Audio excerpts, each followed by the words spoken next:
Navsari local crime બ્રાન્ચે Mumbai અને ગુજરાતમાંથી bike ચોરી કરતી ગેંગનો પર્દાફાશ કરીને મોટી સફળતા મેળવી છે। પોલીસે મુંબઈના શાતીર બાઇક ચોર ઇલિયાઝ મંસૂરીની ધરપકડ કરી હતી। તેની પાસેથી 9 મોટરસાયકલ અને સ્પેર પાર્ટ સહિત કુલ ₹3,07,000નો મુદ્દામાલ રિકવર કર્યો છે।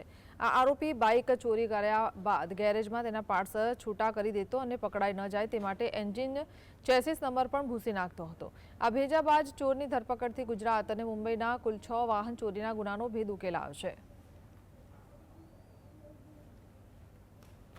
નવસારી લોકલ ક્રાઇમ બ્રાન્ચે 9 મોટરસાયકલ, 2 મોટરસાયકલના સ્પેર પાર્ટ અને બીજા અનેક મુદ્દામાલ સાથે જે લગભગ ₹3,07,900નો મુદ્દામાલ આ જે ઈસમ છે ઇલિયાઝ મંસૂરી પાસેથી કબજે કરવામાં આવેલ છે। આરોપી છે એ Bilimora police station, Valsad town, Nirmalnagar અને મુંબઈ ખાતેના પણ ઘણા વાહન ચોરીમાં સંકળાયેલો છે અને આ સ્પેર જે ડાયરેક્ટ સ્ટીરિંગ લોક હોય એને ડાયરેક્ટ તોડીને ડાયરેક્ટ કરીને આ વાહન ચોરી કરતો હોવાની એણે કબૂલાત કરેલ છે।